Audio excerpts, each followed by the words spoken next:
Tell the sheriff I shot him. Tell him he's still on the loose. When you're talking about the biggest slasher franchises of all time, the original four, the Mount Rush-Gore, if you will, it's a losing argument to try and say any of the first films don't hold up. Of course, I'm talking about Halloween, Friday the 13th, A Nightmare on Elm Street, and the Texas Chainsaw Massacre. What you can do is look at their many sequels and see what sticks and what doesn't. Or, in our case, what stands the test of time and what doesn't. Some of these are just schlocky fun and don't need a critical reappraisal, but a couple of them have higher reputations that may or may not still need to be on a pedestal. Today, it's time for Halloween 2. No, not that one. No, not that one either. We are looking at the OG Rick Rosenthal's 1981 Halloween 2.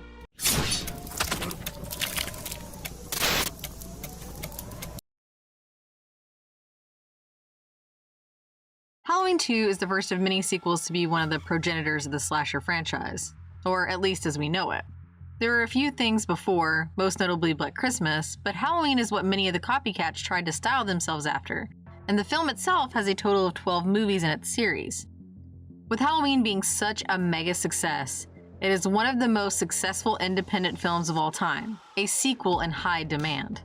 Carpenter had no interest in directing the movie, but he and partner Deborah Hill wrote the screenplay.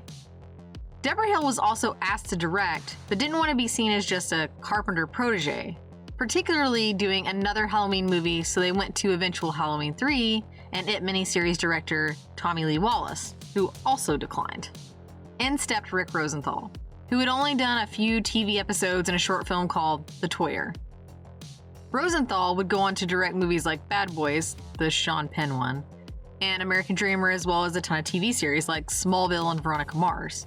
He even directed the TV movie Birds 2, even though that would eventually be credited to the now defunct Alan Smithee. Frankly, it sounds made up. In a full circle moment, he would be chosen to direct Halloween Resurrection, which is not good. It would be co-produced by Irwin Yablans, Mustafa Akkad, and Dino De Laurentiis. Alan Howarth would do the music with Carpenter, and Dean Cundy would do the cinematography. A full Carpenter production. In addition to Jamie Lee Curtis and Donald Pleasance, Charles Cyphers would come back, and the cast would be rounded out by Lance Guest, Jeffrey Kramer, and Gloria Gifford. There's even a blink and you'll miss it appearance from Dana Carvey. The movie was another smash hit. While not on the same level as the first movie, it still pulled in $25 million on its $2.5 million budget. Critically, it was a polar opposite of its forebearer. It has a very rotten 30% on Rotten Tomatoes, and critics of the time were not kind. Ebert, who liked Halloween in a rare positive horror review, blasted this one as a cheap cash-in that doesn't come close to the original's value. The movie follows immediately after the events of the first movie. In fact, it uses footage from the first film before switching over to some new scenes before taking over completely as its own thing. Loomis goes downstairs to see Michael's corpse, but realizes he's gone. We get a cool throwback to the opening of the first movie where young Michael stalks and kills his sister, though here it is an injured one killing his way to the hospital. He makes it to where she is and methodically kills off everyone around him before confronting Laurie. Loomis sees who he thinks is Michael, Ben Tramer, wearing the same things, and the boy is killed. He later finds out that Laurie and Michael are related and heads to the hospital because he realizes Michael is back to kill off the other sister he had. Laurie escapes while Loomis and Myers blow up together. Series over. Right?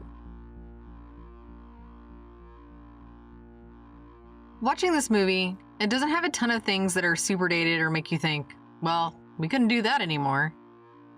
But there are a couple. One of them happens in almost a throwaway moment where the mom is taking her pirate-dressed son into the hospital, who bit into something, presumably an apple, and got a razor blade to the mouth for his troubles. Now, this act in and of itself isn't a sign of the times. It was a rumor back then because of something else. Satanic Panic wasn't just about the over 12,000 purported cases of multiple kinds of abuse in the name of Satan. It was also about pop culture influences like movies and music selling people down the wrong path. It could also lead to cruel acts like putting a freaking razor blade in an apple. It is funny that future entries in the franchise would deal directly with witchcraft and cults, but we'll get into that later. The next one is also where the movie falls into the timeline of cinema. This was the 80s, the early 80s at that. and it was not only sequel time, but the beginning of the absolute prime of the slasher film. Other movies were already trying to copy the style of Halloween, but this was a sequel to the actual film.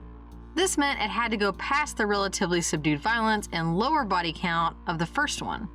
In Halloween, Michael only uses a knife or strangles his victims. Halloween 2 though? We have a hammer, a syringe, a scalpel, a knife, boiling water, and just flat out removing all the blood from someone's body. Sequels and just slashers at the time had to ante up things. More blood, more violence, more everything. The original Halloween has a small body count of 5, whereas the sequel has either 12 or 13 depending on if you're watching the TV cut where Jimmy survives. Justice for Jimmy. Finally, there's just so many jump scares here. Buzzers, Michael walking past people or in the background, freaking Bud, or the ever-popular cat scare. I came into this movie with a kind of chip on my shoulder towards it. I'd seen it half a dozen times and it used to be one of my favorites. Hell, I saw this before its 1978 prequel. The last time I watched it though, it just wasn't clicking on all cylinders like it used to. Watching it here though kind of brought me back. A lot of this really holds up better than I was expecting. First and foremost is how the movie's shot. You have wonderful callbacks like a POV shot with Michael, but instead of a child one stalking his sister, it's a wounded and desperate one attempting to get to his destination. Another great shot is one in the hospital where we're watching the staff walk around from a strange angle only to realize we're again in a POV shot and seeing things through his eyes. It then flips and Michael is relegated to the background, out of the sight of the characters, but enough for us to see him slink past. Really great stuff that they do a couple of times. They even play with the color of certain light sources. Not to the degree of a giallo, but it looks great. Another standout that I really noticed in this go-around was the performances. By and large, they're realistic and relatable.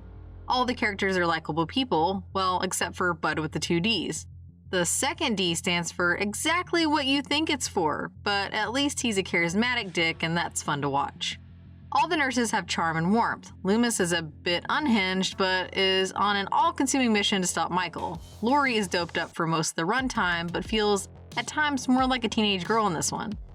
And Jimmy is just a straight-up dreamboat.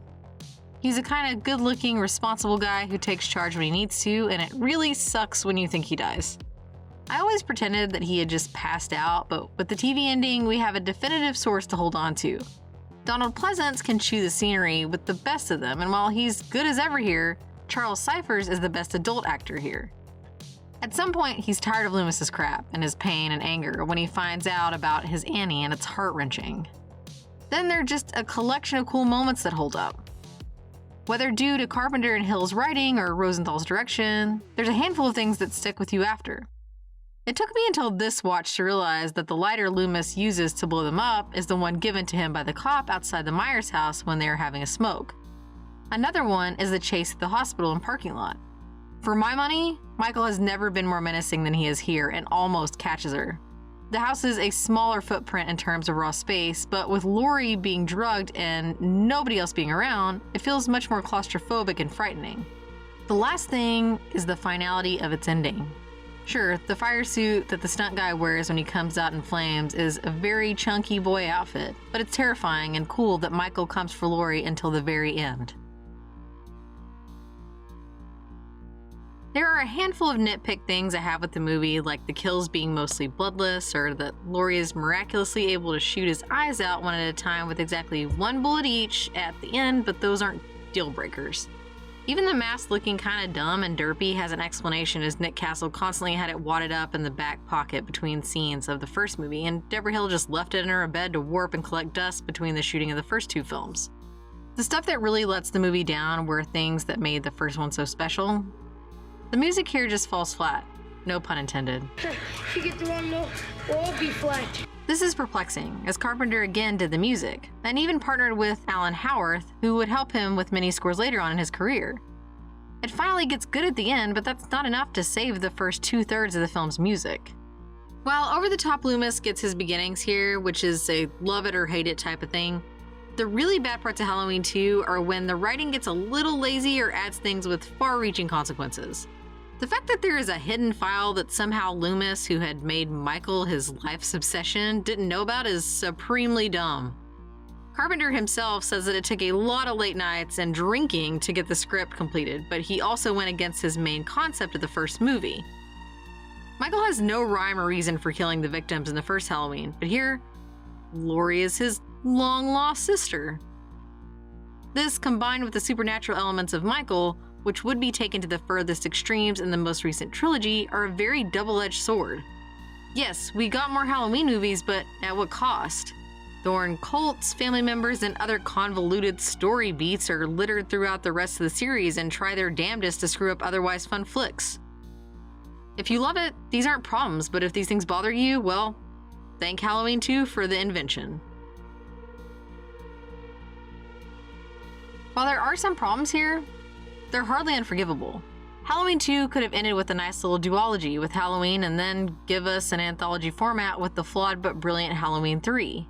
Instead, they restarted the series multiple times while always bringing Michael back in all of his supernatural glory. Whether or not you're angered or elated with what Halloween 2 set up for the future, it's a great slasher sequel that stands toe-to-toe with most of the other decade's slasher fare and most importantly to us, proudly stands the test of time.